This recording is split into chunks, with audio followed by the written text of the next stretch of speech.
Today we're taking a look at set 6076 Dark Dragon's Den from the Castle line. It is part of the Dragon Masters sub-theme and was released in the year 1993.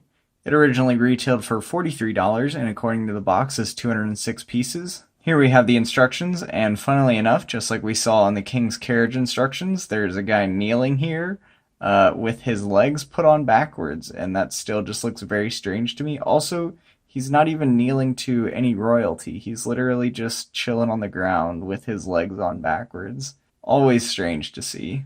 Anyways, this is what the box art looked like, and we don't have any alternate builds on the back here, so we are just going to go ahead and get right into building.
So here we have our completed set, and first we're going to take a look at our minifigures.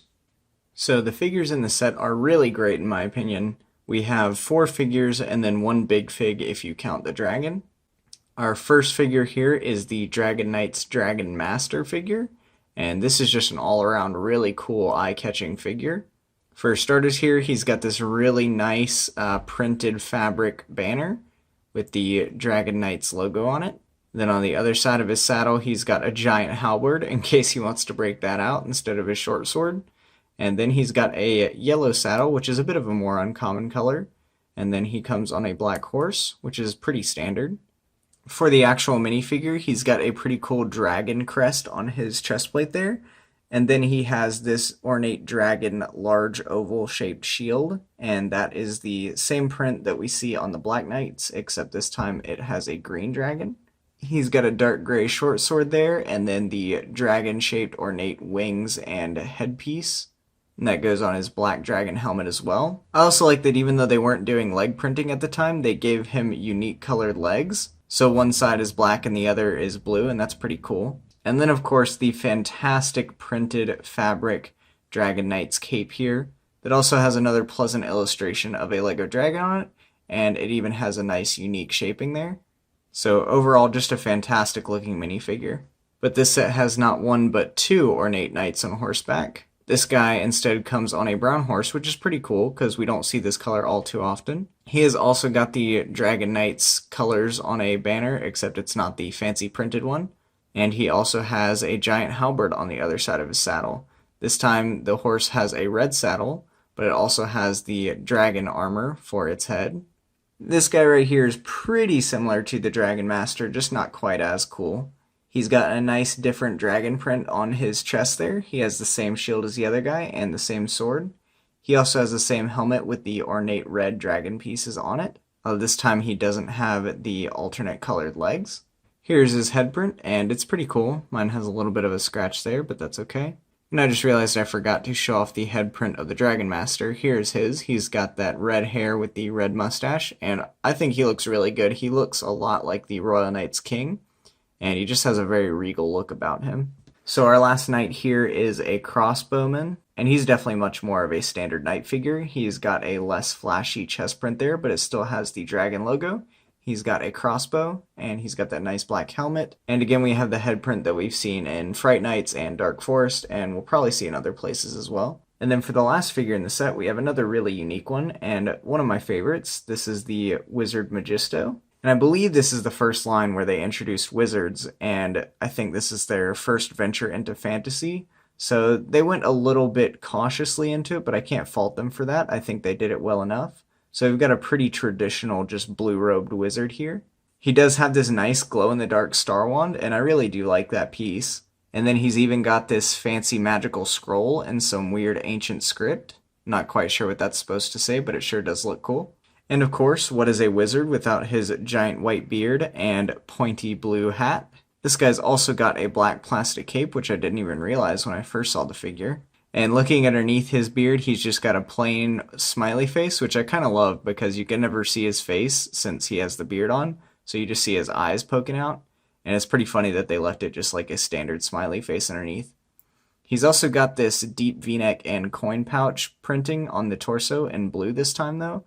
We've seen this before with the peasants and forestmen. And that is a great torso print and definitely very fitting for the wizard, especially because you can see his little coin pouch peeking out when he's got his beard on. And for our last big fig here, we've got the amazing and iconic green dragon mold. This is probably one of the pieces, especially in this color, that I most associate with 90s Lego. Lego used it heavily in their advertising and even in their theme parks. I think most of them even still have a green dragon roller coaster. And I remember riding that as a kid and absolutely loving it. And so again, as far as venturing into Fantasy Castle, I think they played it very safe by also just doing wizards and dragons. Nothing too crazy, and starting with a green dragon with red wings is pretty safe in my book, but also looks very nice. I just really like the shaping and the detail of this figure, but also I appreciate the fact that it's not overly detailed, so you can still immediately recognize it as a Lego piece. So let's go ahead and take a look at the Dragon's Den. So here it is, and right off the bat, I gotta say it's incredibly impressive that they were able to get this level of height and structure into just a flat base plate build. Large enough to fit the massive Lego Dragon mold comfortably inside this den with lots of space to spare. And most of that is achieved by the fact that it includes so many burps and lerps, or large ugly rock pieces and big ugly rock pieces as they're called by AFOLs. So it's got 2 of these 8 wide burps and 4 of these 6 wide lerps. And some people hate them. I really think they're great. And they definitely put a lot of work in here considering that this set is only 200 some pieces. It definitely feels closer to a 300 to 400 piece set just because so many of the pieces are very large. So now we can move in a little bit closer here. And here we have this large gate piece that can be swung open to reveal the dragon inside. And like I said, there's plenty of room inside there, and we can even flip it around and see that there's a second gate. So you can get access to it from the back if you need to, which is very convenient because it makes it easy to get inside there, and especially as a kid, I'm sure that would make it great to be able to play with. So we'll move him out of the way for now and go back to the front. So on the left side here we have the Dragon's Den, and on the right side here we have where the knights hang out, and they've got this secret alcove that flips open, and it reveals a little archway there that goes into their hideaway. And when we come around to this side, you can see there's a ladder going up here and some double doors that lead to the Dragon's Den so they can get inside there themselves, which probably would be scary if you had a door to a Dragon's Den in your house, but I guess since the guy is the Dragon Master, he's not too afraid of it. And we've also got plenty of accessories hanging around here. We've got a brown spear here, another large halberd here, and a short sword up here. So one thing that really doesn't make sense to me is what the purpose of this ladder is here. As you can see, it leads directly to a bush. And even when you remove that bush, it just leads to the top of this ledge, and there's nowhere to go from that ledge either. This right here is a balcony that is raised off the ground, so presumably you're not supposed to be able to climb up into it. So really not sure why that's there or what it's supposed to be doing. but they put it there nonetheless. So now that we're looking at the outside again, we've got a shrub here, another shrub up there, and some nice brown arches and leaves to denote foliage or maybe a tree growing out of the side of the mountain here. I think that looks pretty good. And then we've got a way to get up to the very top segment here, and that is with these steps here, and then this large curved stairpiece, which I really like, and I don't think I'd ever seen that before, but it works very well. And then we have this segment here at the top, which has plenty of standing room, plenty of area to play around and pose your minifigures, which is great. Again, I'm very impressed that this set was able to incorporate so much room and size to be able to play around in for so few pieces. We've got another one of these ornate dragon heads that's hanging off the top here. And there's this nice dark gray bird mold that's hanging out here by the wizard. And then one of the very last pieces is this tiny little roof segment here. And I just like the way that looks, the red slopes that lead up like that and have the couple angles there look very nice. And we even have one more of the same large cloth banners that the Dragon Master had on his horse.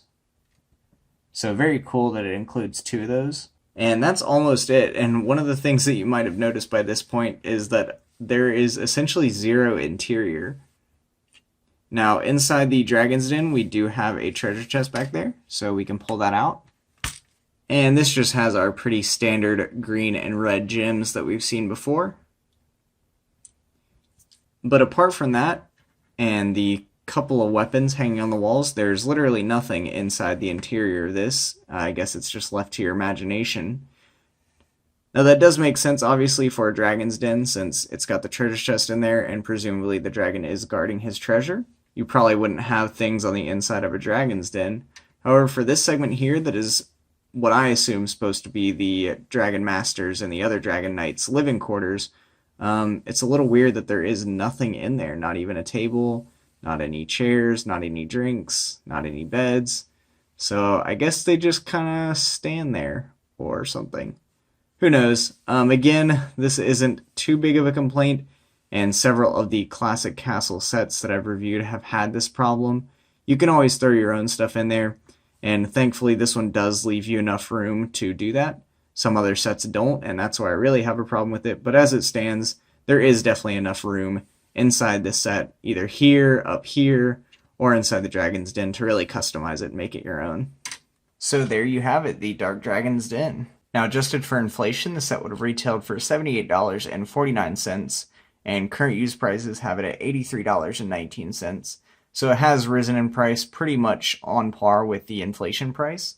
Now, does this feel like an $80 set? To me, I would honestly say no. It seems more like a $50, maybe $60 set. While it does have a decent enough size, you got to keep in mind it still only has 4 minifigures, a dragon, and only 200 pieces. And it's not even on a raised base plate either. It's just a pretty standard 16 by 32 green base plate. So this is another set that I got from Atlanta Brick Co. And I really hadn't had my eye on any classic castle sets at that time. And I didn't really know much about the Dragon Knights specifically. But again, I was trading in a bunch of stuff, and I saw it had some cool looking knights and a dragon, and so I knew I wanted a set with the classic green dragon, and I decided to pick this one out. And I'm really glad I did, because I definitely enjoy it more than I thought I would from looking at the instruction art. And I think it's a really good looking display set as well. Anyways, that is my review, and thank you so much for watching.